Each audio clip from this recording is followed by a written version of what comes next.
Mr. Dugin, hello. Thank you for coming. For security reasons, we won't be disclosing our location. First question, why do you hate Ukrainians? First off, to be honest, I do have legitimate reasons for it. Ukrainians have become a terrorist state that killed my daughter. I do have grounds to hate them, but at the same time I have to say that I don't. Because for us, hating Ukrainians means hating ourselves, hating part of our people, our history, our culture.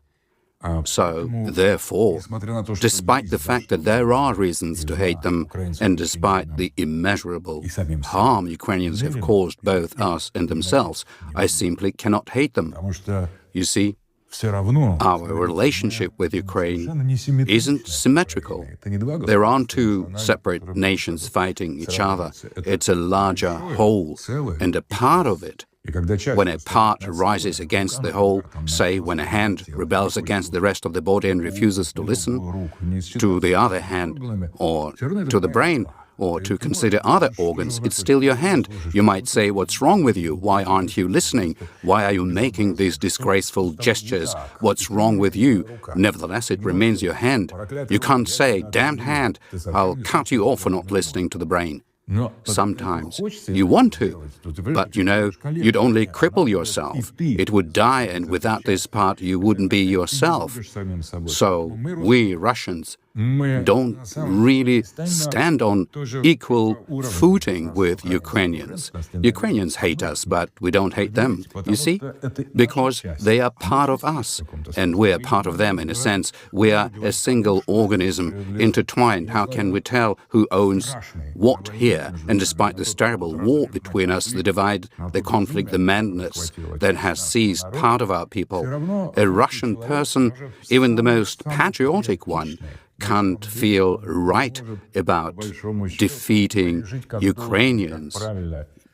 Yes, it's a victory, but it's also a victory over ourselves. It's not conquering another, it's conquering our own part that's gone astray, that's fallen into a state of severe possession. It's like watching someone in a psychiatric ward, or someone who is possessed and is undergoing exorcism.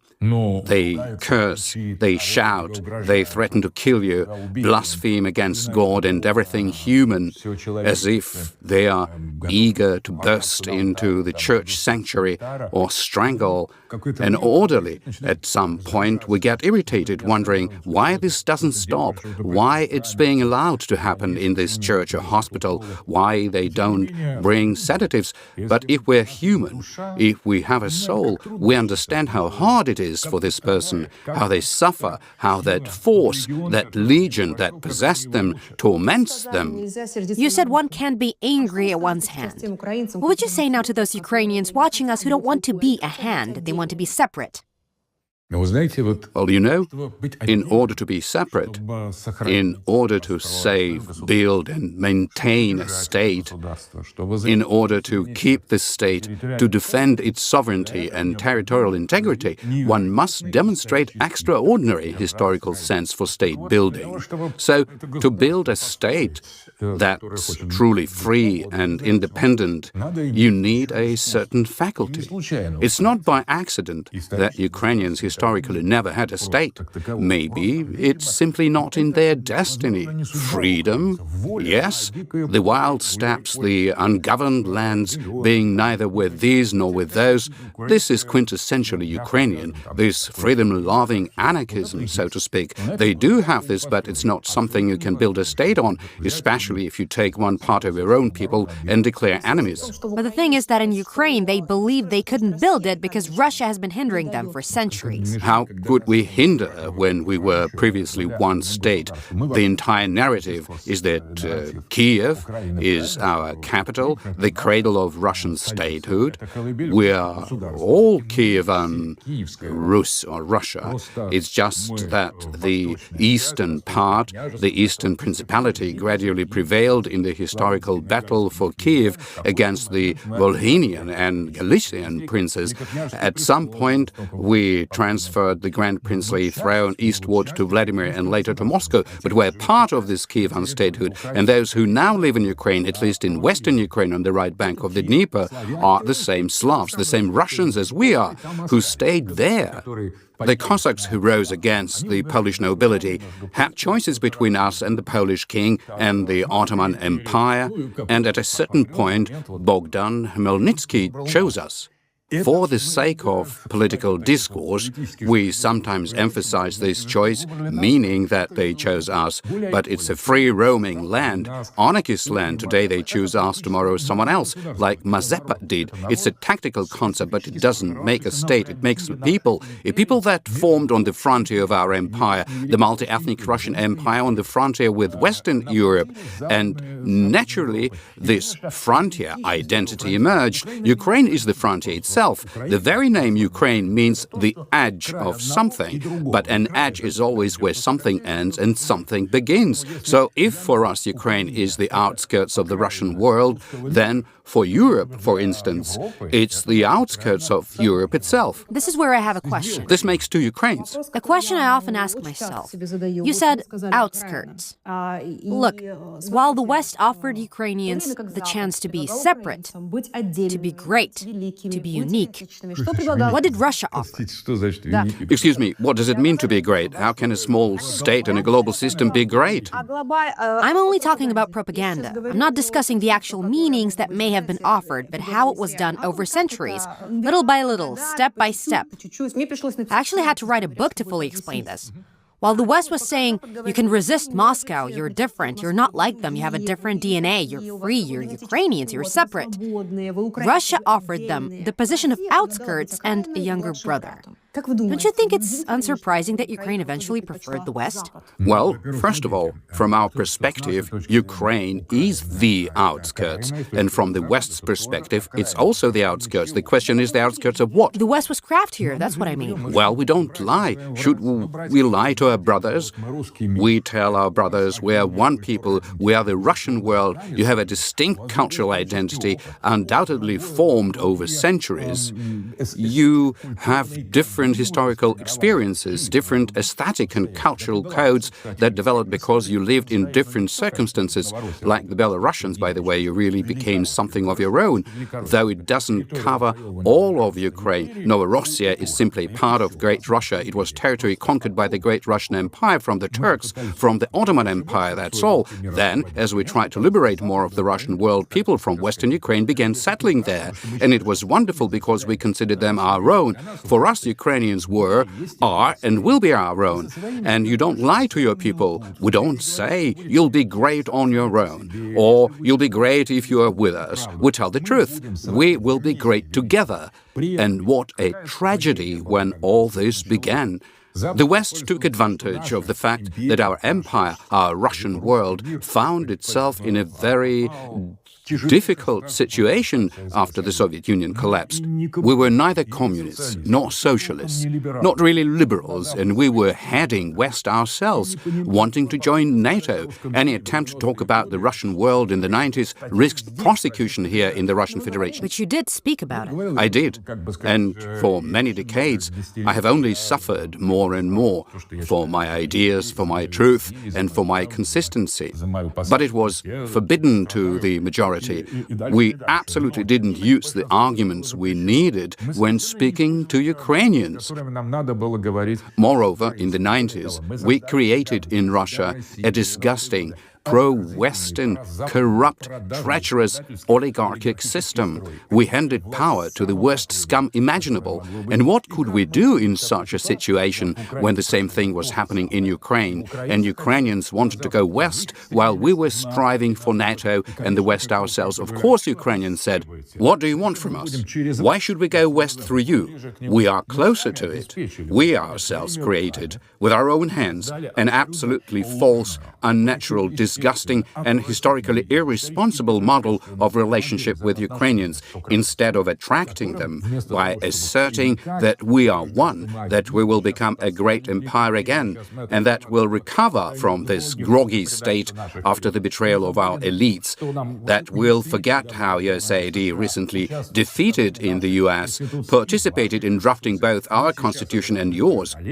We needed to overcome this and become a truly great East Slavic state. Mr. Dugin, you say we are one, but what Ukrainians often heard before the war from Russian television were very unpleasant, aggressive statements against them. I won't quote everything, but I can quote you. Ukraine is a diagnosis, a mental illness. You're now like someone possessed in a mental ward, biting the radiator. But you already mentioned that today, or Ukrainianness is a sin. Ukraine is a territory. Ukrainians are those who live on that territory, and many of them are infected with this sin. How does this align with saying we're one? None of this contradicts what I'm saying. Ukrainianness is a political ideology falsely asserting the existence of some unified, cohesive pro-Western political nation that combines National Socialist ideology with liberal principles, and saying that this nation, this unity, must necessarily attack Russia. When Ukraine gradually transformed into such an entity, all these words, in my view, became fair. I'm ready to repeat them now, but there's another thing. How did we end up here? You rightly say the West lied to Ukrainians, telling them you will be great, but it wasn't true. They were craftier. They flattered, played on Ukrainian sense of self-worth. Yes, they created an artificial notion. Should Russia have done the same? One shouldn't lie, but we lied to ourselves. This is a colossal tragedy, and our responsibility for this conflict, we Russians proper, of course, ultimately we're all Russians, both you and me, but we Russians proper bear significant blame too. We can't just say some bad guys in Ukraine decided to rise up against Russians. Where were we? Where were we with our ideas of the Russian world? Did we promote them? Did we explain them in Ukraine? We just turned the gas valve on and off while the oligarchs, both Russian and Ukrainian, with a limited Slavic component, by the way, talked somewhere in Courchevel, discussed their projects, and that was it. We thought we were controlling the situation, but we missed everything. So the blame extends not only to the West, which seduced Ukrainians, but also to us, who failed to save them, who put ourselves in an absurd historical position, and now we've been fighting with our own people for 3 years. Blood flows in rivers from both sides. Right now we may not be able to say it, as there is a war going on, but as a matter of history, we must acknowledge our share of responsibility for this tragedy. We didn't present Ukrainians with alternatives. Many Ukrainians, even conservative supporters of traditional values, came to Russia in the 90s and 2000s asking, "What are you offering us?" When they spoke with me, they said, "Well, this could at least be a topic for discussion. Together, recreating our traditional values, building a Eurasian empire, showing all other civilizations how wonderful and great we are.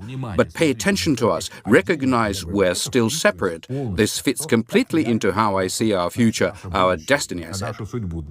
Are you referring to Arestovich, who came to Russia at that time? Well, honestly speaking, many people came, but there's a war now, so I won't mention names. Many people, yes, not just those, but many others. I maintained quite close relations with Ukrainians, conservatives and traditional values supporters in the 90s and 2000s, not just with ordinary politicians.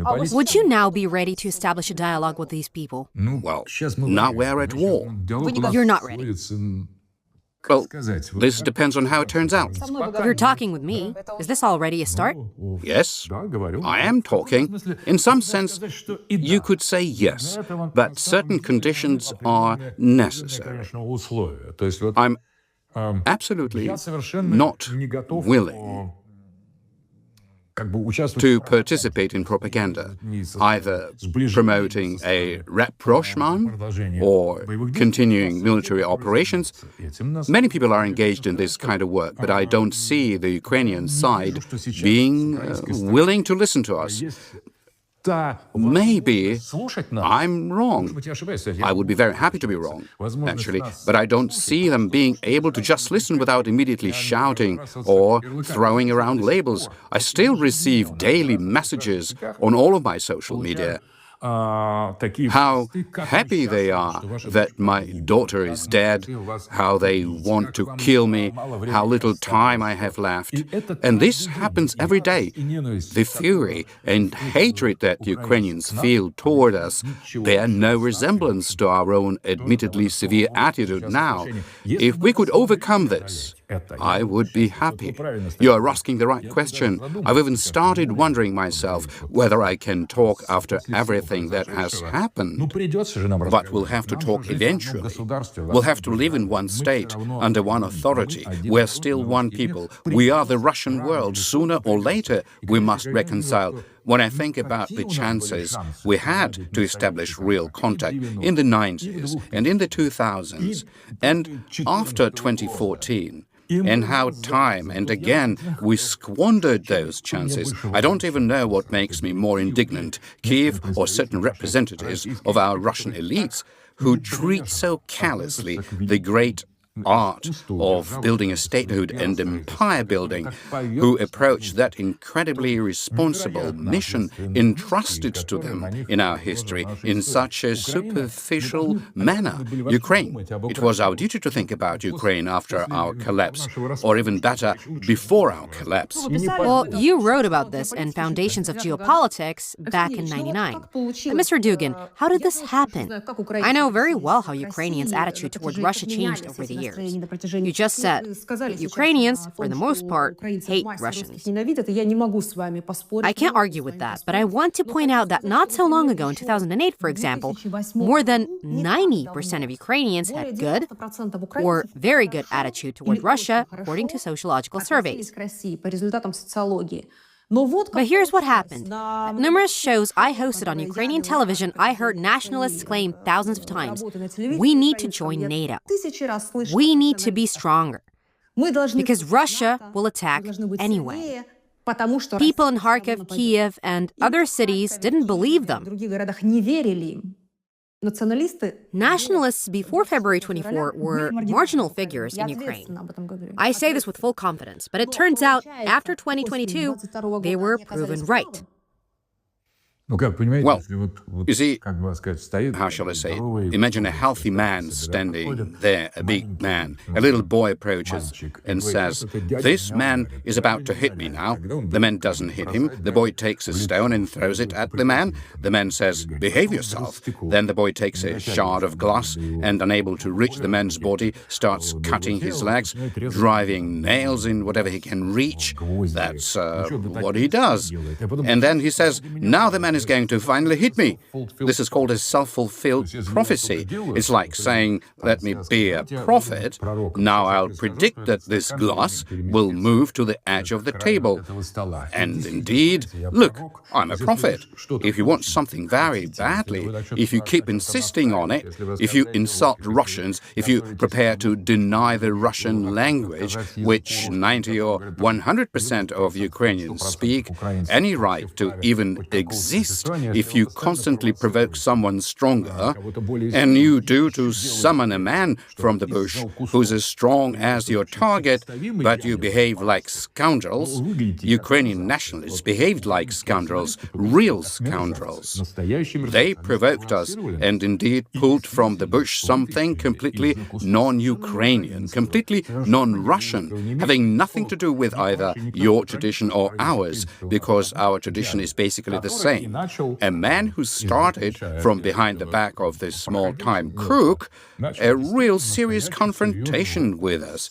And all this at the cost of this boy, who some pass by stepping on his head, others pass by stepping on him, still others also pass by stepping on him. It's a pitiful fate. I imagine that if we were dealing with a state truly capable of carrying out and substantiating its sovereignty, sovereignty, and this state began to fight with another state on equal terms, exercising its sovereignty.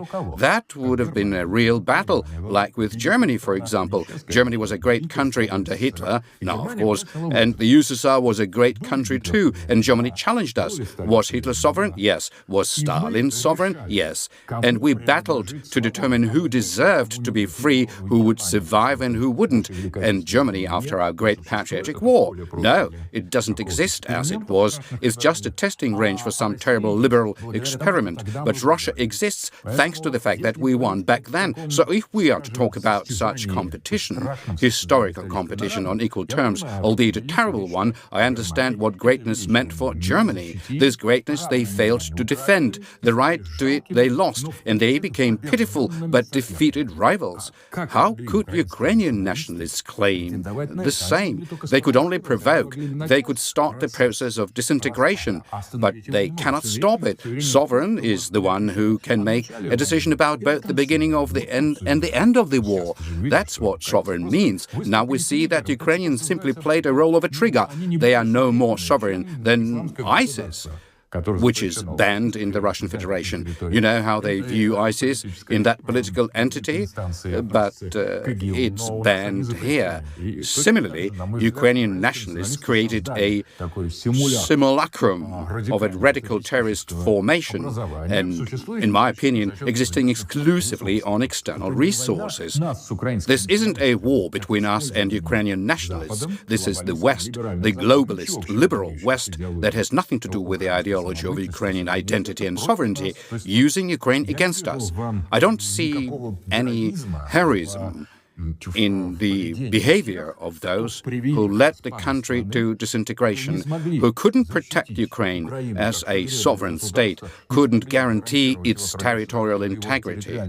What a real nationalist stands for: first, for the borders to remain intact at any cost; second, for it to last as long as possible; for societal solidarity to grow, and for this, it's necessary to carefully build relationships with one's neighbors.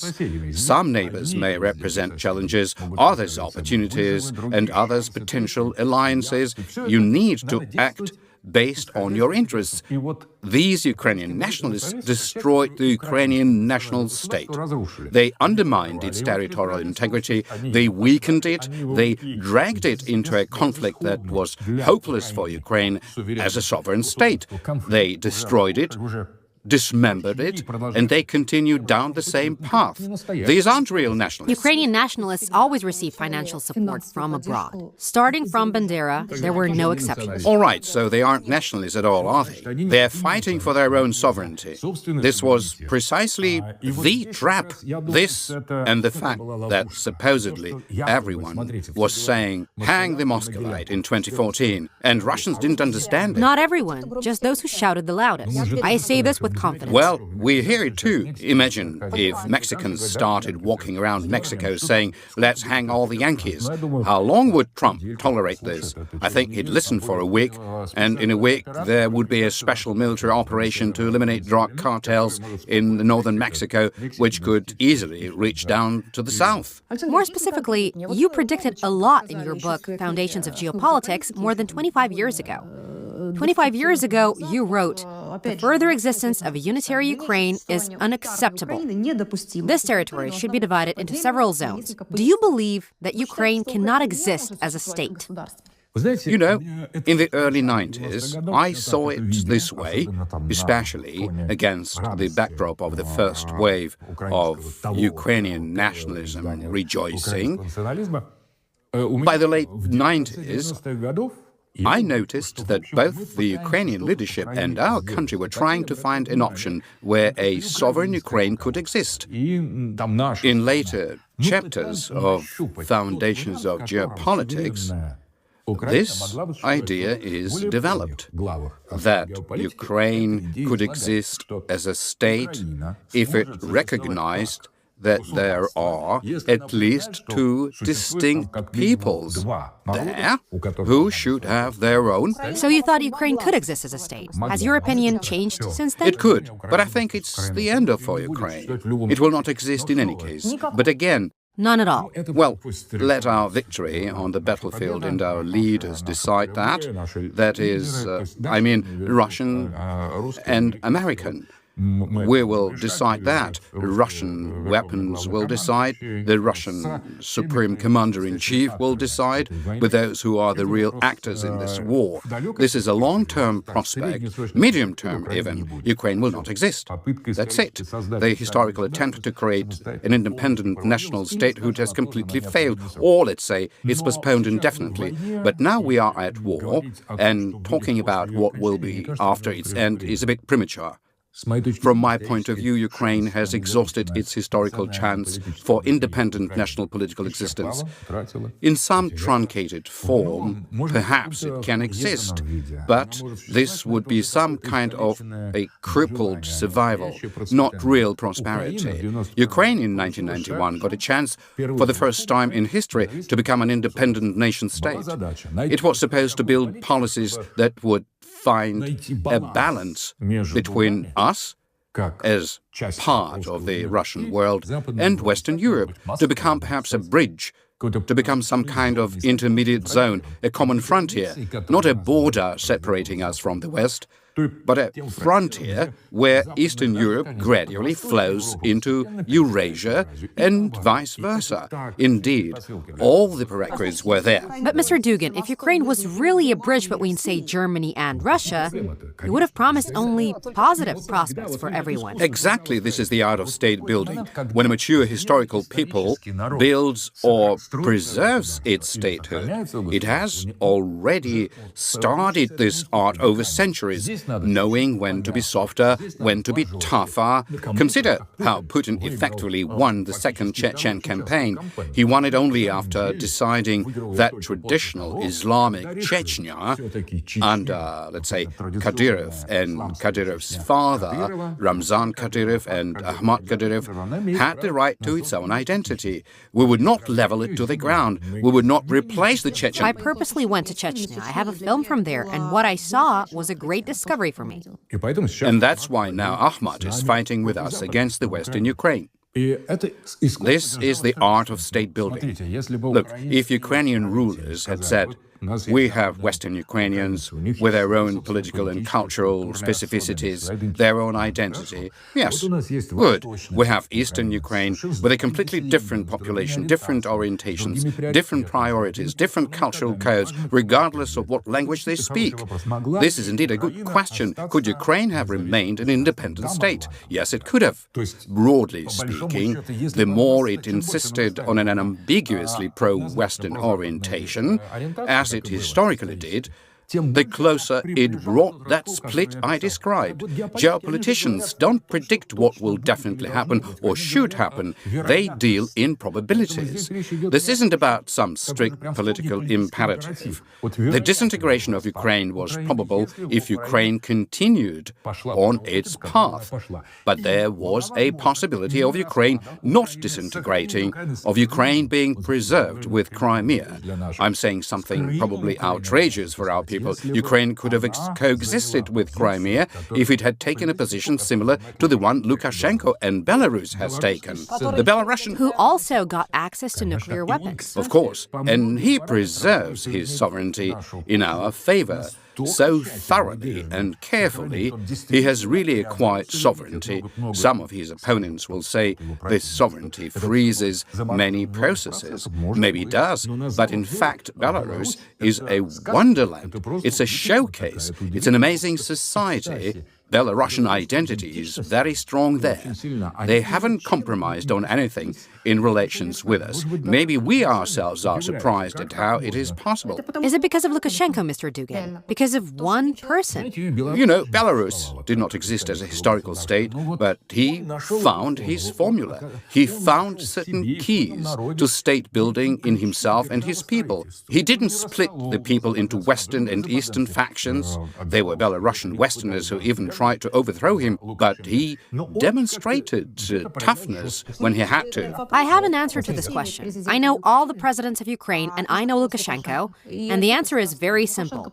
Unlike them, Lukashenko is a patriot. Well, he is the nationalist. He is the real Ukrainian. He's the real Belarusian nationalist who achieved, in difficult historical circumstances, the preservation of his country's sovereignty and balance in relations between the West and Russia. He received protection of his sovereignty through nuclear weapons and our alliance, yet preserved his independence, including from us. This is certainly not a good word, nationalism, but it's real. You're right. The most accurate term is he is a patriot. He is a patriot of Belarus, and finding himself in the most difficult situation, Alexander Lukashenko came out of it with dignity. Even now, Belarus is an independent, peaceful, not torn apart by conflicts. Yes, there were political problems. Yes, there was disappointment among the population. I think there are different sentiments there, but Belarus exists as it was. It's not destroyed or torn apart. There are no military operations on its territory, no such crimes. It leads a peaceful life. He created at least 30 years of sovereignty for his state and his people. Is this comparable with what the non-patriotic, as you say, Ukrainian presidents did? I also met with Kravchuk at some point. I asked him, do you understand that if you continue, he was no longer president, then if you keep saying such things, Ukraine's days are numbered. He says, no, you should leave, you are enemies, you are bad. And what year was this? This was somewhere at a TV studio in the 2000s. Kravchuk was no longer president then. But I said, you committed a crime by destroying our united Slavic state. But even when you created your independent Ukraine, you didn't establish the paradigm that could ensure sovereignty and real independence for your state. Therefore, I think the emotionalism and lack of patriotism in the leadership, mainly the lack of historical ability for state building, was crucial. It's like being an artist. An artist says, give me blue paints. I'll paint the sea, the same paints, the same easel, the same brushes, the same advice, the same teachers. One will paint something clearly recognizable as the sea, and another one will paint some blotch, some Rorschach spots. To me, that seems to be the difference between successful state building and failure. Everyone will see successful state building and say, well, this is a state. Everyone will see these simulations, this daub, and say, excuse me, you probably would have been better off not going into painting, but perhaps into music or agriculture. It seems to me that there just wasn't. Maybe this is a tragedy and grief for Ukrainians, a leader who could grasp the challenge of the historical moment. Indeed, there was a possibility for the creation of an independent nation-state, although historically there was practically never such a thing. An incredible border, including huge additional lands acquired by the empire. Just a bit smarter, just a bit more attentive, more delicate, but no. And here, by the way, I understand why. Do you know why? I myself am an ethnic Ukrainian. I have Ukrainian roots. My mother's surname is Anufrienko, and I know what it's like to be a Ukrainian inside. That's a Ukrainian. Knowing from your own experience? Well, from your own only. It's some kind of incredibly stubborn obstinacy, just stubbornness that leads you to worse outcomes. Yet you still stick to your position. I've noticed this in my relatives since childhood. I noticed it in myself, and therefore for me, the solution to the Ukrainian problem is also a kind of psychoanalytical moment, because I know what the inner Ukrainian is like, and I know that for a Ukrainian to build a state, my Russian part, the Russian proper part, is needed. For this part to make my individual existence more acceptable, the Ukrainian needs to be put in his proper place. He shouldn't be made a general. He should be appointed a sergeant. As a sergeant, he'll perform magnificently, but as soon as we give him the right to command the army, he'll simply turn his personal existence into a nightmare. Being stubborn, short-sighted, but very important and dear, because he's inside us. This is ourself. This is how we Russians see it. We see Ukrainians as our own, but they somehow absolutely refuse to take that place which they should rightfully occupy. But Lukashenko, a peasant from the people, from the land, how has he managed to harness such a Belarusian element, also not particularly inclined towards state building in its existential dimension, and embody it in the creation of such an attractive, charming, sovereign East Slavic state? This is simply a mystery, a true mystery. Maybe Ukrainians could have succeeded too, but in my case everything is simple. I just choose my Russian proper side, subordinating the Ukrainian to it, and I get a magnificent empire. Lynch's inland empire. This seems to me the best option. Maybe there was some other option, but then there's another identity that looms. Poland, I understand Poland very well. They are like our brothers, who have been splitting from us throughout history. They went the Catholic way, we went the Orthodox way. We compete who would go further, and we're almost equals. Often they were even stronger than us. We argued, and after the third partition of Poland, it turns out that the Eastern brother, who chose Byzantium, not the Pope, won. And I understand how they truly hate us. They understand why, because they are living under a brother who turned out to be right, fighting with him as equals for several centuries. I understand their hatred. But where are the Ukrainians going? They are us entirely. I'm not even saying that we are Ukrainians. Where do we want to go? Did we imagine ourselves to be the Polish nobility, the Poles? We actually have a different history. We are Russians, simply Russians, carriers of Orthodox identity. We defended it despite all the oppression from the Polish nobility, all these priests. We are the heroes of the Orthodox resistance. We are Ukrainians, and, of course, when the great Russians came, and if they were far from perfect, it was our own who came. They were liberators. It seems to me that inner Ukrainian can only live like this. He only perceives himself as Ukrainian, of course, reacts very vividly to Ukrainian songs, to the Ukrainian language, which I actually love. But now it has really changed. Alas, they've politicized it. But in general, this inner Ukrainian, I think, is present somewhere in so many Russian people. Mr. Dugin, here's who is to blame and what is to be done. You know what Zelensky's rating depends on? Depended, I think will be more correct to say. All these years of war. On one simple narrative, we have already won. Ukraine has already won when Russia withdrew from Kiev. I say with complete certainty, the majority of Ukrainians think so. They withdrew from Kiev. They didn't manage to take it in 3 days. Why will Ukraine want to be with Russia if it considers Russia weak? Well, you know, it's the Ukrainian idea, Ukrainians. Zelensky was elected because he's not Ukrainian at all. You'd think that since he's not Ukrainian, he would be better at negotiating with Russia, but he didn't become Ukrainian. He just started playing a completely different role. He began to play the role of a kind of spiritualist, summoning Bandera, Shuhevich. I want to say that according to my interpretation, Zelensky actually divided Ukrainians into, Ukrainians and Chachals. This is his model. He used to transform Ukrainians. Maybe. Look, I generally think that, we're talking about independence, right? Ukrainians don't want to be dependent on Russia, which means they depend on a non-Ukrainian who led them to a catastrophe. That's one thing, but that's not all. They also depend on the West, which is also completely non-Ukrainian, and whose main task is to inflict maximum damage on Russians using Ukrainian hands, Ukrainian lives. Is either the first or second scenario a sign of the Ukrainian idea and Ukrainian power? As for our withdrawal from Kiev, there are two perspectives here. Our official narrative says it was a cunning plan. I don't want to delve into this situation. I don't think so. I think we simply planned that our threatening actions and the approach to Kiev would cause certain shifts on the Kiev side, that we would resolve several fundamental issues through that. That is, we won't take Kiev, but simply approach it and negotiations would begin.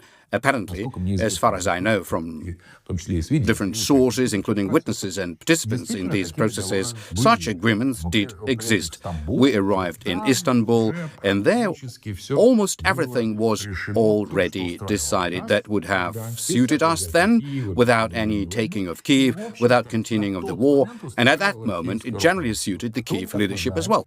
Then, as we know, Boris Johnson arrives. Not only is he a freak, he deliberately attired himself in disgusting clothes, doesn't comb his hair, and looks ugly. Do you sometimes deliberately use such harsh formulations? Why? Is this harsh? Yes. Boris Johnson. Who is he? Okay. Well, you see, this is called misgendering nowadays. Recently, AI, Elon Musk was horrified that when they asked artificial intelligence what's worse, nuclear destruction of humanity or misgendering, incorrectly defining someone's gender, the AI answered that misgendering is worse. In my opinion, it's much better to simply stay within the bounds of reality and call things by their names than to use politically correct language. And if this politically correct language goes beyond certain boundaries and isn't observed, a nuclear war will follow. Therefore, I have nothing against Boris Johnson. Honestly, neither his face, nor his appearance, nor his manner of behavior. There are all kinds of people. This is shit happens, as they say. One can rather sympathize, but in any case, this creature arrives and tells Zelensky, if you now refuse what you've already signed, then we will help you in everything and the Russians will retreat. And then indeed, NATO, Biden, and all structures of the Western world said they were ready for war, to support you in a war with Russians. Without forces, you wouldn't fail. Zelensky started the war after our offensive. He's ready to respond with his own forces, which were far from enough. He understood this, signed a paper, then came back and said, here it is. Here is the reinforcement, and of course we didn't expect this. This was certainly our strategic miscalculation. Maybe not, Mr. Dugin. I recently had a discussion with Professor Mearsheimer and Professor Dugin. They both believe that Russia has already won, has already achieved victory. Don't you think so? I mean, yes. By retreating from Kiev. We didn't expect and had to withdraw. Maybe that's how it should have been. Maybe that was the plan. Because without delving deeply into details now, positionally, it's as if the West is lost. Is Europe getting weaker? Maybe originally. I don't think so, to be honest. No. It's a good thing that I know well both of them, both Mearsheimer and Glendisen. Do you agree with them that Russia has already won or not? It's pleasant to hear such words. Do you agree or not? I wouldn't argue with them, let them speak. I had good conversations recently with Mearsheimer and with Glendisen. True, Glendisen was immediately removed from YouTube after his interview. For the West, I'm like a toxic element. I would like to believe that... Yet your opinions are popular in the West all the same. And not only in the West, but also in the East. Interesting. But, you know, it's indeed a serious question about Kiev. And then we'll come to what you're talking about, the current state. I think that we fundamentally underestimated what the West is. By and large, our president developed... Or did the West underestimate Russia? Both. We underestimated each other. First, I think our president really believed in some assurances from Western leaders because during his presidency they created the feeling that they generally behave according to some algorithm and observe agreements. They accept Nord Stream despite the shouts that we don't need Nord Stream. These and other agreements remain just propaganda. He certainly didn't assume the West would consider it necessary to start a war with us up to nuclear confrontation. That is, seeing these people, communicating with them, receiving them at the Kremlin, meeting at international events.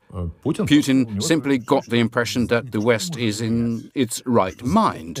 Not that he could trust them, but it never crossed his mind that the West would wage war to annihilation against us using the hands, feet, heads, and internal organs of Ukrainians because there were no such signs. I think this was a certain underestimation of the two levels of the West. As we now know, after the Trump revolution, all conspiracy theories turned out to be true. The day after Trump came to power, it was practically officially announced that all existing conspiracy theories turned out to be absolutely correct, and everything that was presented as the ultimate truth by these mainstream media turned out, on the contrary, to be nonsense, disinformation, and political propaganda. How is it that you're considered an ideologist, the brains of the Kremlin, they call you? I don't know. Very widespread. Well, you see, since I'm a conservative with quite a consistent anti-liberal political philosophy starting from my childhood, they decided to use this to demonize Putin, that if Putin supposedly has such an advisor, and I have never been Putin's advisor or the brains of the Kremlin, if he has such an advisor, it means he himself is bad. And when did you last meet with him? I'm not answering this question, sorry. But look, the first idea was that I'm bad because I'm not liberal. Back then, liberalism was still the standard. If someone wasn't liberal, then that was the end of this person. Now everything is different. They found a clearly non-liberal political philosopher who writes books, gives analytics, compared all of this with some of Putin's actions to show correlations when I was in Washington in 2005 and presented it on a chart. My ideas on one side, Putin's actions on the other, along with my statements from the 80s. And don't ask further what kind of relationship they have. You just look at this picture and draw your own conclusions. So, first, to demonize Putin. Second, to ensure I would never really collaborate with Putin because this is irritating. Having the West calling me his advisor when I never was one and attributing ideas, actions and motives to Putin which he doesn't really share. This is intentional work, not only against Putin, but simultaneously against Russia, because when patriots come together, each at his own level, Putin at his great level, and I at my modest level as a political philosopher, if we were to come closer, I think the West would have had a harder time, because political philosophy is struggling in Russia, of course. It exists on a residual principle. We rejected communism. This was probably right. We went through liberalism for a long time. This is generally a toxic thing. We've also somehow started to move away from it, and now we are in a state of uncertainty. We are no longer communists, no longer liberals, and not yet traditionalists and conservatives. And I actually suggested that we shouldn't be waiting for this just to evaporate on its own, not just living according to so-called common sense, because common sense is not philosophy. We're dealing with a philosophy that attacks us, a liberal one, and we should have opposed this philosophy with our own counter-philosophy. This, it seems to me, was not fully taken into account, and if we had then, in 2014, we would have acted much more decisively. If one had imagined that the West would be ready to go to war with us up to annihilation, then I think we would have built our strategy regarding Ukraine, maybe even before 2014, completely differently. That is, at the level of political leadership, we still overestimated the rationality and pragmatism of the Western leaders, who turned out to be simply fanatics. About pragmatism, I'll quote a couple of your statements. The most terrible ghettos will be created for surfers. This is the most arrogant, most anti-Eurasian phenomenon. There is nothing more disgusting than writing with a white-toothed smile on this disgusting board. And another quote of yours: as long as we let round dances, no one could defeat us. On television, they should show round dances. On the radio, they should sing round dances. In schools and institutes, they should teach the art of round dances. Mr. Dugin, what do you think is more likely to appeal to youth in Ukraine? Being a white-toothed surfer in Bali, or leading round dances in Russia? Well, look, when I spoke about traditional round dances, it may look elegant, or maybe it doesn't look the way it seems to me from the inside. I was alluding to Plato's book, Laws. Plato offers an idea of how to build the right statehood. And so he says that performing a round dance reproduces at the people's level the movement of planets and constellations. Therefore, it means bringing human life, human existence, human leisure, and even the political system in accordance with the highest spiritual laws of the cosmos. In fact, the round dance is a remnant of a very ancient culture, a very ancient philosophy. It looks funny now. I'm not even talking about round dances now, but about the approach. What will youth rather accept? Is it surfing in Bali with a white-toothed smile? Now about surfers. Look, surfing is a metaphor of the postmodernist philosopher Gilles Deleuze, who used this metaphor to describe existence without strict attachment to territory, without territorialization, without a value system in place. It's not a movement towards some goal. It's pure, meaningless leisure which teaches people to move from nowhere towards nowhere, instead of appreciating work, to value leisure. And this is leisure associated simply with the movement in the sea element, adaptation to what happens outside of you, without your subjective involvement. Therefore, surfing civilization is that which glides, drifts, and hangs around, having no specific goal to aspire to, like hipsters on Tverskaya Street, not doing anything in particular, but in such... Hipsters on Tverskaya are easier to sell to Ukrainians, Mr. Dugin. You know... To sell as an idea. Well... like Coca-Cola. You know, a pig will find mud everywhere. If you turn a person more and more toward base things, he will gradually learn to perceive these basic things as his own norm. Therefore, you've noticed how obscene language began to spread in Ukraine. Of course, it's easier to speak in crude language than in refined one. It's easier to go with the flow than to climb a rock. But this is the choice. There is a choice of discipline, spirit of improvement, exaltation, and there is an attraction to the simplified things, to sliding, transition to a lower level of existence. And when one system transitions to a lower level of existence, that is, instead of an effort, one prefers such smoothness, sliding, rolling down a hill. A change in the orientation of humanity occurs. I don't think, by the way, that Ukrainian youth is so fundamentally vicious, so stupid, and so primitive that it automatically... They want to make it that way.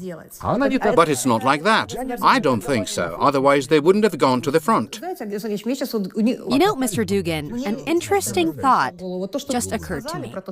When you were talking about climbing rocks versus sliding on waves, I realized that you could probably find common ground with a Ukrainian nationalist returning from the front who truly believes in his cause.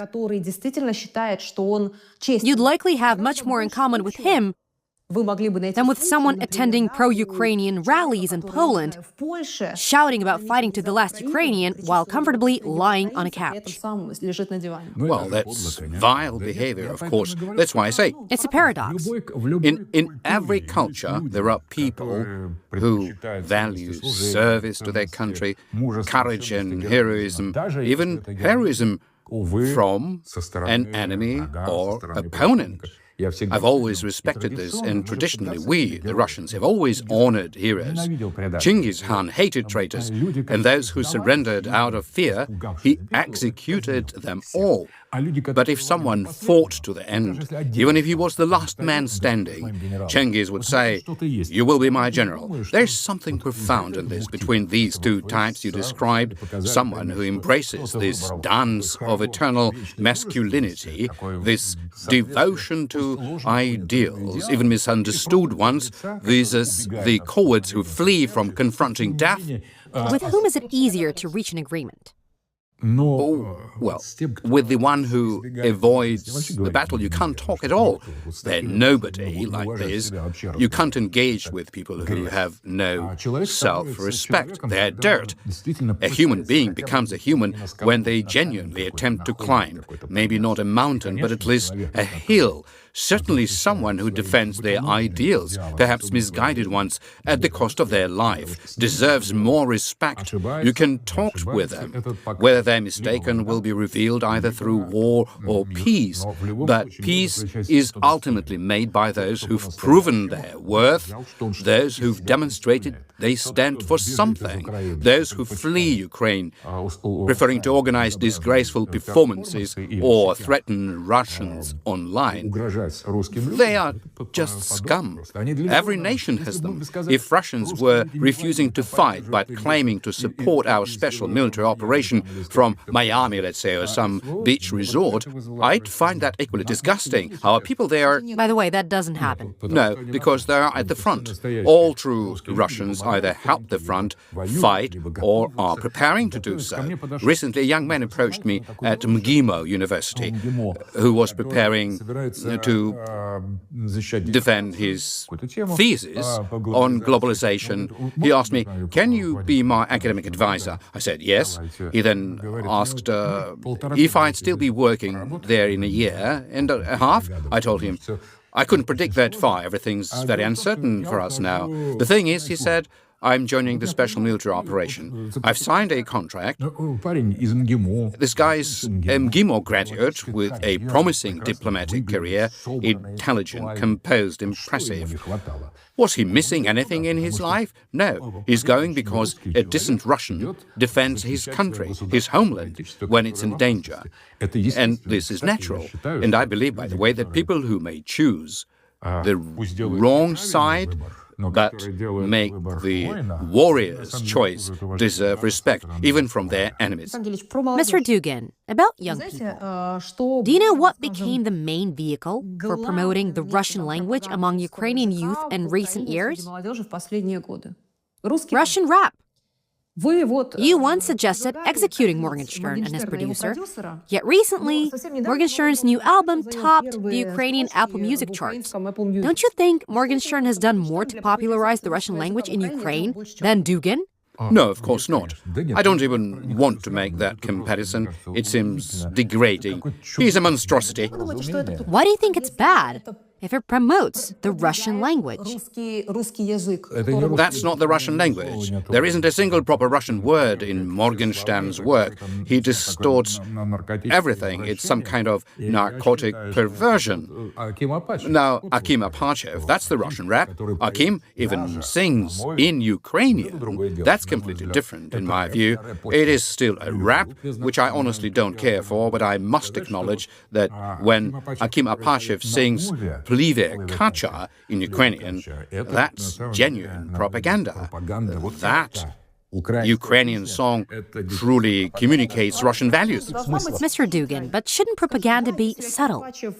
When Akim Apachev openly sings, I won't quote directly, but essentially, the Armada carries me, everything's obvious. Shouldn't propaganda be more understated? Perhaps it should, but not by sinking below certain standards. Can't put much stock in some emigre who've fled. But notice they still listen to Russian music. It's better to talk about Sigma Boy. Now that's fascinating. Do you like it? Of course not. How could anyone find that appealing? But Sigma Boy contains a fascinating element. Everyone's singing it now. Our military orchestra, students, everyone. And they've banned it. There's something very interesting here. Sigma Boy isn't about an alpha male. If it were a song about an alpha male, about taking a girl home home after a party, that wouldn't be a Russian song. What makes it Russian? Not just that Russian teenagers sing it, but because in it, a girl prefers a nerd, a Sigma person. What is a Sigma? A Sigma is a software developer, an intellectual, a philosopher, an artist, someone who isn't immediately associated with the conquering male archetype that's rough and domineering. This is a man whose identity, power, attractiveness, and legitimacy derives from his intellect. That's what I appreciate about Sigma Boy. I even tell our military, you sing this enthusiastically, but have you read René Girard? Because essentially, Sigma Boy is about that young man who arrives at a gathering and discusses René Girard's philosophy, like J.D. Vance, the brilliant new vice president of the United States, who's read René Girard. That's what Sigma Boy means, a nerd. It sounds derogatory, nerd. Yet Elon Musk himself, perhaps the most successful nerd imaginable, when called a nerd or Sigma Boy, calmly responds, yes, great, I'm a successful Sigma Boy. So fundamentally, this song portrays an intellectual young man appealing to a discerning girl with taste and certain standards, and she's delighted to spend time with him. I find this framing correct, valuing men who are strong in spirit. Regarding Russia's ideological offerings, during your 2005 U.S. visit, after meeting Brzezinski and Fukuyama, you said, the West's power isn't just brute force, but also a subtle cultural and political code. Russia needs to develop a symmetrical response. Has this been accomplished? No. Still not? We're only now approaching it. We've been paralyzed completely by the belief that we're part of the Western civilization and therefore don't need our own codes. We could simply adopt theirs, taking their technologies and products, and just adapt them to suit us. The realization that Russia is a civilization state, not merely a state, but a distinct civilization requiring its own soft power, traditional values, and cultural protection, came very late. We recognized this, sadly, when almost everything was already lost. We began rebuilding technically, gradually reconstructing our economic potential through Western contact, copying their models, but still adapting them to our context. When all this was severed after the special military operation, we realized this path was no longer viable. Only then did our leadership conclude we truly need authentic soft power, that we must affirm our civilization through education, science, culture, and, yes, propaganda. But we are only beginning this process in the third year of the conflict. 3 years of war have passed, and we've barely started developing our own soft power. Meanwhile, what is Ukraine's soft power in this war? It's not Ukrainian, but simply Western models and technologies that show a resourceful Ukrainian society how to employ deception, lies, and fraud. And sadly, it works effectively. We still focus less on conveying truth because Russians aren't certain they possess it. Russians feel truth and search for it. And when searching, there's always slight uncertainty. Is this truly the truth? For you, it is. But is it objectively so? Herein lies the greatness of the Russian people, not hasty or superficial, but striving to live by the truth, reach for the truth, and create the truth. But articulating it, here Russians are somewhat reticent. I've noticed in Dostoevsky's characters express the most profound truths after first saying something like, I'm, of course, inarticulate, I can't express myself properly, my thoughts are so confused, I'm in a spiritual turmoil, I don't know where to begin or end, but forgive me for Christ's sake if I speak nonsense. Then they deliver a brilliant insight, something utterly profound, worthy of a great thinker like Nietzsche, or even comparable to Christian saints, and then immediately apologize again. This is quintessentially a Russian thing, and propaganda, or soft power, perhaps distorts this due to the crudeness and cynicism of such approaches. Perhaps this reflects an internal reluctance to resemble those we're fighting, especially since we've discovered we're fighting pure evil. Now, the United States has shifted toward conservatism, essentially taking over Russia's leadership in this area. What do you think Russia should now export as an ideology, given that the USA has historically championed traditionalism and religion? No, traditionalism and religion had been at the bottom of America's priorities until just last month. I'm talking about traditional America, not what we've seen under Biden or Obama. Well, you know, America was never truly traditional in the fullest sense. It's a modernity project. It's also a product of radical Protestant sects that fled European culture to create their peculiar civilization. Moreover, starting in the 1920s, under Woodrow Wilson, they committed to a global project. But do you agree America is taking over now? Yes, I agree with that. But let me clarify something important. America was never the pioneer of traditional values. After Wilson, they declared that America's mission was protecting liberal democracy, not American values. And over the past 40 years, starting with Reagan and especially after Clinton, America represented the complete opposite of everything rustic, traditional, human, and family-oriented. They were heading in precisely the opposite direction. And meanwhile, Russia, perhaps somewhat instinctively and not radically enough, began after Putin's arrival to gradually change course from the Western liberal trajectory of the 90s. We only arrived at the decree on traditional values after the special military operation began. Only after launching the SMO did we formally recognize that traditional values deserve state protection. We've been moving in this direction for 22 years.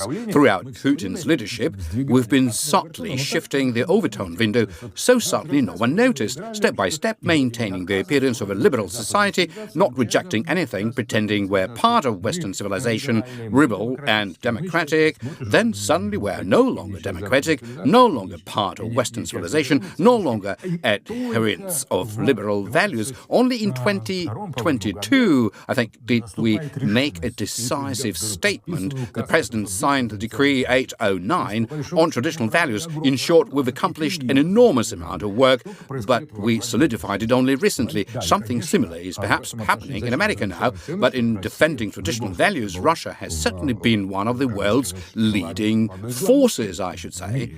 There you go. The latest Olympics just happened, and Europeans were looking at it, saying, what is this? So it does seem things are changing. That's interesting. We've gradually embraced traditional values. And if you look closely, Putin has been shifting the overtone window from his very first day as president, sometimes dramatically, sometimes subtly, quoting Ilyin, a conservative philosopher, then Dostoevsky, then Solzhenitsyn. He's decorated his speeches with these Slavophile brushstrokes that gradually formed into political philosophy. And what's striking about America is they've implemented this instantly. What took us 25 years to accomplish gradually, Trump enacted within 1 month, ending gender policies, removing transgender people from the military. We never even accepted transgender people in our military. We can't claim we were first to remove them because we never included them in the first place. For America, this represents a radical innovation. It's a slap slap in the face to the 40 years of movement toward liberalism, Satanism, and postmodernism. Trump, with his boldness, with his firm hand, with his dance, you know, the one, right, YMCA, when they dance to YMCA by the village people. YMCA is actually the name of a Christian youth organization. The YMCA published Christian literature. From liberals' perspective, it's now an ultra-right organization because it defends healthy families, Christian values. It is pro-life and rejects abortion. And Trump, with this village people song and his dance, effectively and dramatically turn the ship of American politics and ideology 180 degrees in one sweeping move. He completely changed course. And this transformation is vivid and colorful. Every day on Twitter, Musk announces the defeat of yet another perverted satanic ministry. Then USAID closes, the organization that essentially sustains Ukraine, gone in a single day. Then the Department of Education, which has been teaching children perversions from a young age. Trump has turned this conservative revolution into a global spectacle, aided by his bearded vice president.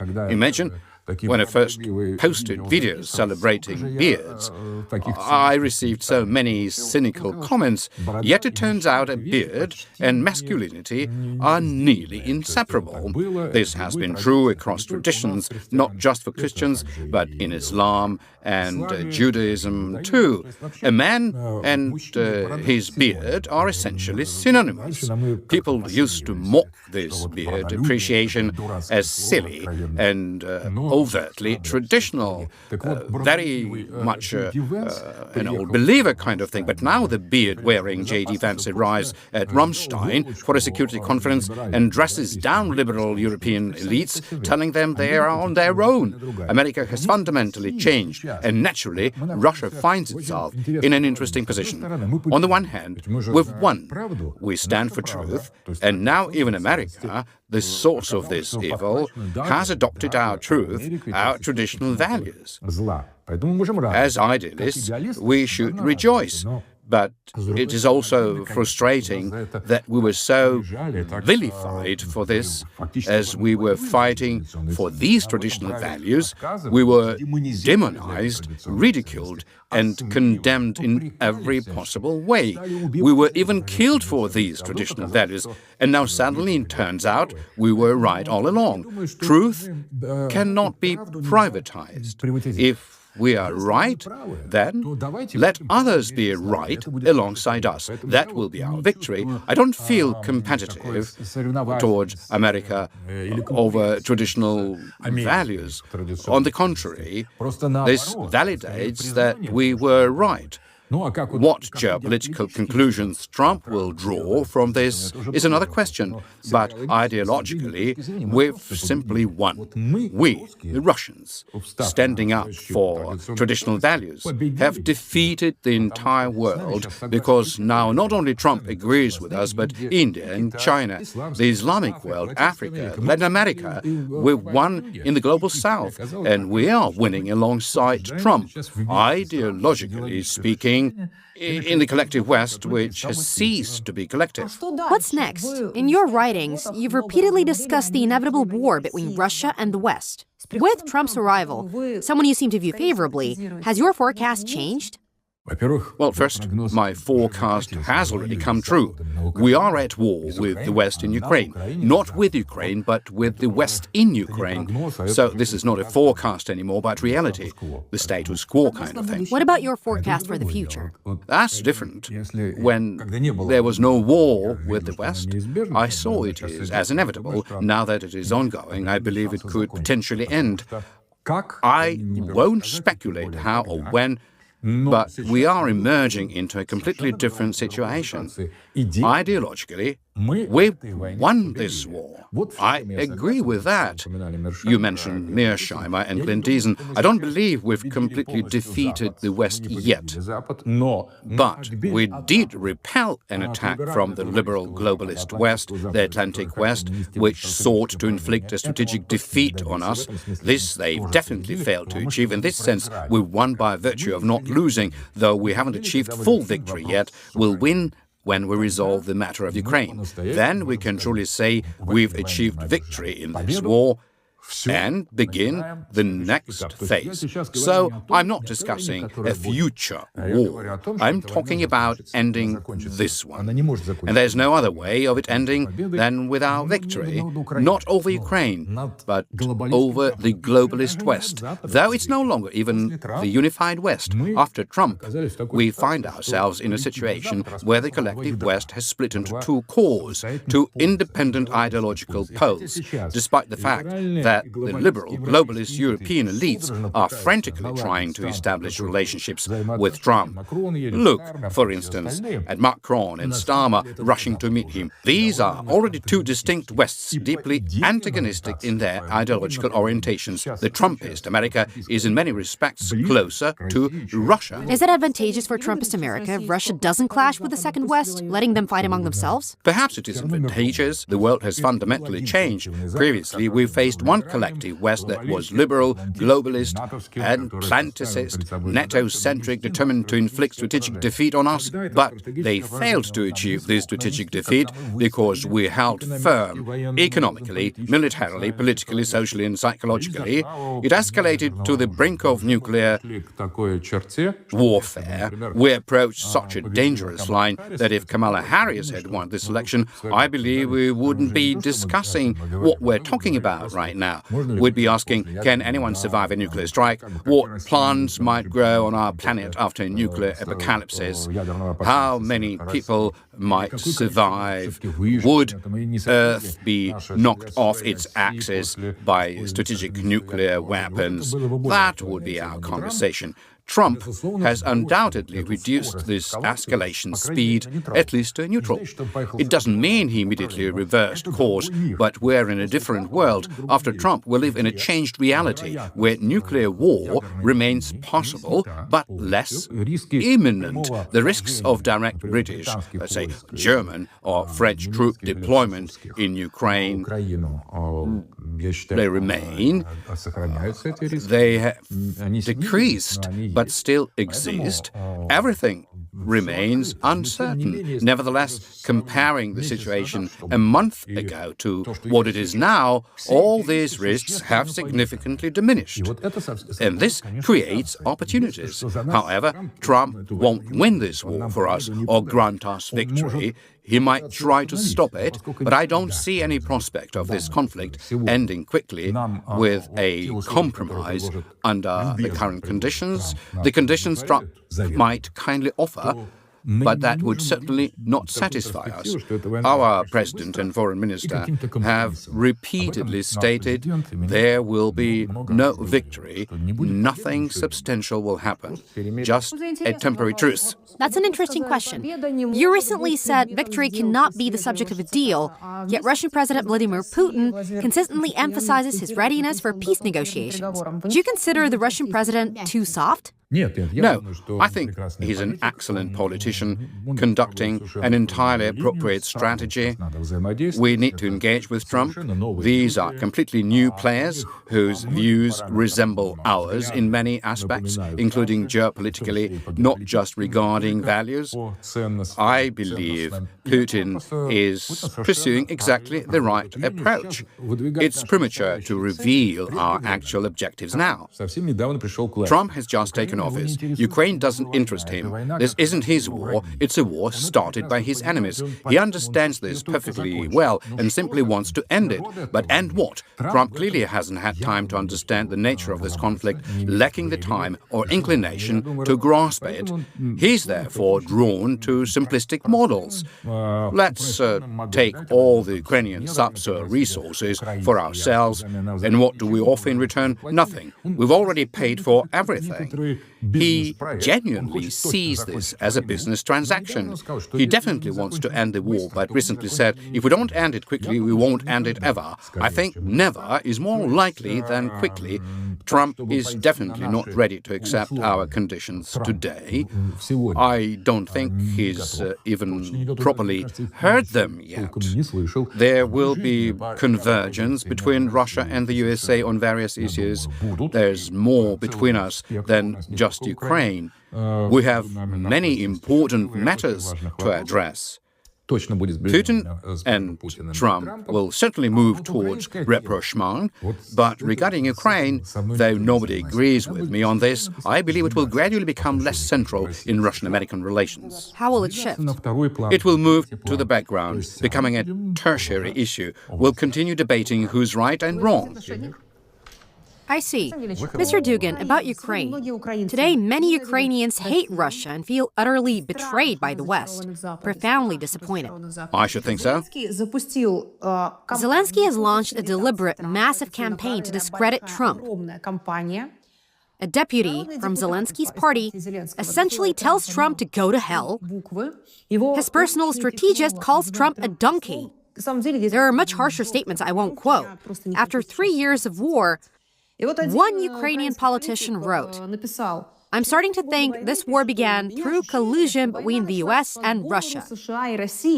A popular joke in Ukraine now goes, land to Russia, resources to the US, debt to Europe, and glory to Ukraine. What should an ordinary Ukrainian betrayed by everyone do now? Well, like I said, I have my own inner Ukrainian inside me. And I wouldn't envy his position right now. It's like checkmate. Everything has reversed. They bought you for something, and this is what you get for believing those you should never have trusted, while not believing those who wished you well and prosperity. You've ended up like the old woman in Pushkin's fairy tale, also banned in Ukraine. I imagine the tale of the golden fish, where she kept on demanding more and more without knowing when to stop, until everything has been taken away from her. When Ukrainians unexpectedly received independence in 1991, they should have stopped there and then, and been content to preserve it. But there was this fantasy.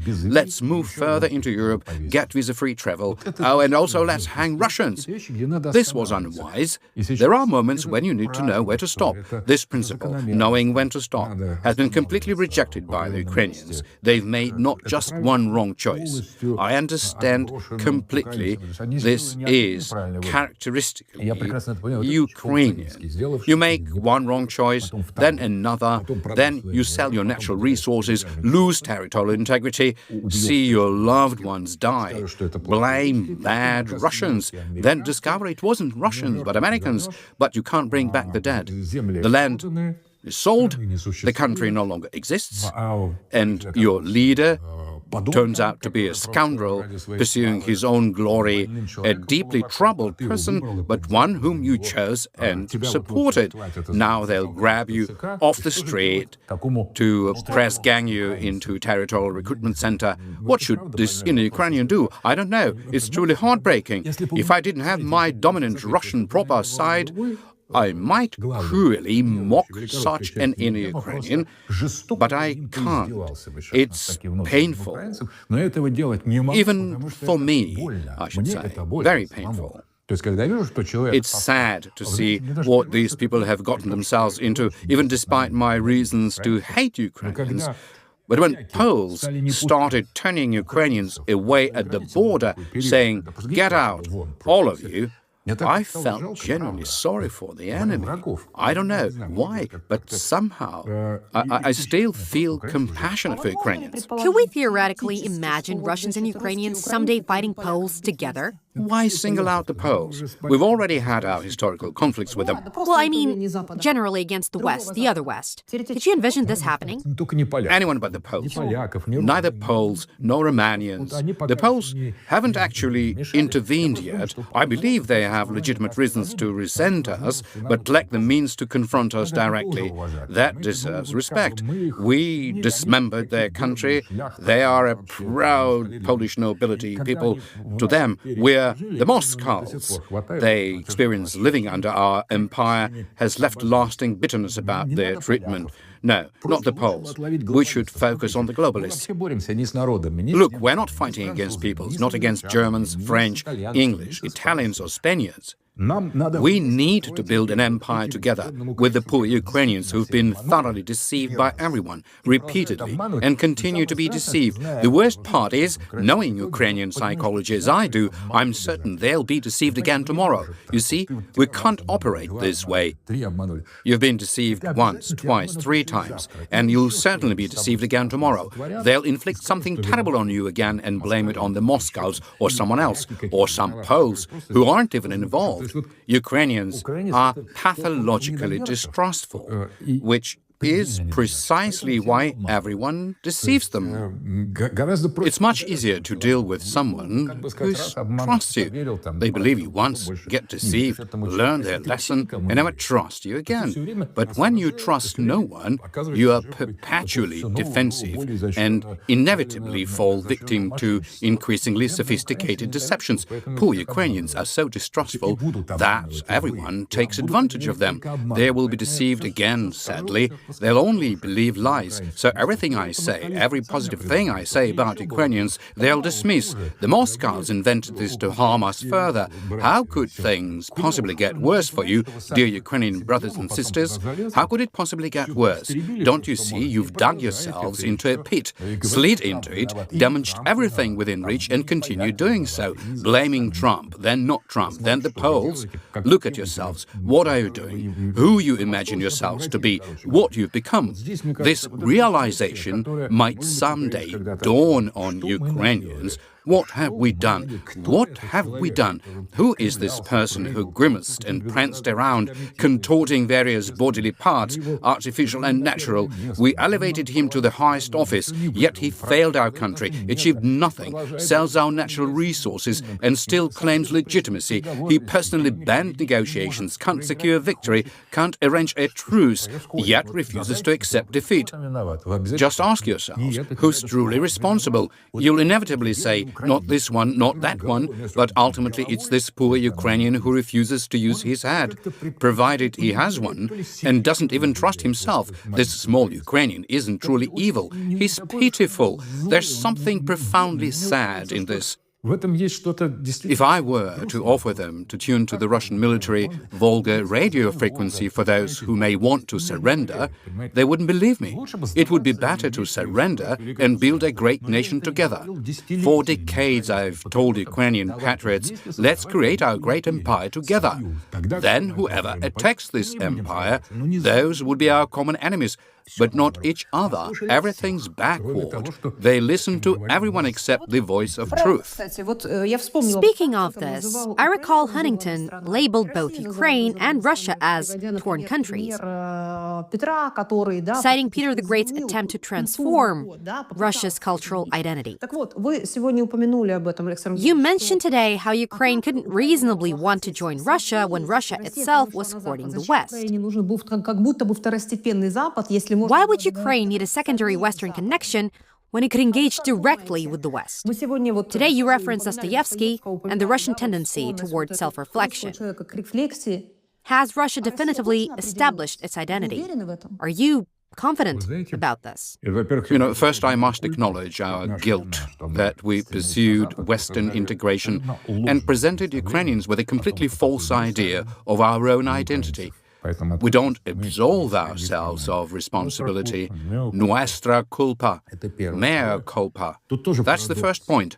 Second, there's a paradox here. This dead end, this delusion, this trap that ensnared the Ukrainian people became the catalyst for us to recognize our own terrible mistake. But this came at a tremendous cost. We should never have allowed this to reach this point. We should have, as our history dictated, built our civilization state distrusted the West, relied on our strengths, and broadly speaking, created a fair, transparent society that doesn't rush headlong into things, but cultivates its traditional values and doesn't threaten others. Ukraine should naturally be part of this East Slavic Eurasian paradise that we should carefully, amicably, and peacefully build together, not desperately trying to break through to the West and thereby encouraging Ukrainians to imitate this misguided path. The catastrophic consequences are already evident. Right now, our only option is to build a truly sovereign civilization state, Eurasian, East Slavic, grounded in traditional values and our spiritual Orthodox culture, and fulfilling our role as the restrainer, the catechon in this world. We now find ourselves in a position where our only choice is to become our authentic selves. We've discussed Ukrainians extensively today, but we could speak just as long about our own mistakes. Equally paradoxical, tragic, and disheartening. When I describe Ukraine as part of our body, I wasn't suggesting we're good and Ukrainians aren't. Together, all our peoples, the entire Russian world, we've found ourselves in extraordinarily complex historical circumstances. We've been profoundly wounded, caught in powerful vices. We've been subjected to enormous cultural, ideological, geopolitical, and economic pressures. Our own lead has been utterly inadequate, essentially worthless. We fell into a historical trap, and as we found our way out, paradoxically, you fell further in. This is tragic, witnessing your descent, where you crashed. We recognized the abyss and urgently changed course. I would extend my hand to Ukrainians who've fallen into this abyss and say, listen, you opened our eyes to the world's true nature, to the monstrosity of the liberal globalist West that we nearly joined. So grasp this hand, those Ukrainians who've realized the West betrayed you, destroyed you, exploited you, humiliated you. Thank God the West abandoned you so obviously. Of course, you still want to blame us, you still hate us, and now you blame Trump too. You've become victims of these historical circumstances. Here's my hand, take it. Together we'll build a great nation. Are you genuinely prepared to extend your hand? Yes. Do you believe reconciliation is possible without forgiveness? What will it take for us to forgive each other? We must return to a unified spiritual space. We must return to the Orthodox Church. We must allow all religions in our countries to contribute to creating this big, great world. We need not just a truce, but a genuine peace, the Russian peace in the world, where each person will find their rightful place. I believe we'll eventually reach such a point when our current conflict, today's conflict, ends with brotherly forgiveness and spiritual resurrection of our united people. It will be like the return of the prodigal son. Remember the gospel parable, how indignant the elder son was that the Lord welcomed back the younger one who had squandered everything, who had behaved disgracefully, unethically, immorally, despicably. And when the younger one found himself destitute, he made his way back. What did God say to the elder son? You have always been with me, but this one was dead to me, and now my younger son has returned. I believe the return of such a prodigal son should never be treated with arrogance. The Lord knows His own, and the Ukrainian people's repentance and its return to their cradle, to the Russian core, could become exactly that, having endured these trials, which, heavens willing, I sincerely hope they do, the Ukrainian people will regain themselves. Then our great power Kievan, Muscovite, Petersburg, Soviet, with its many centers and diverse cultures and identities, will truly be reborn.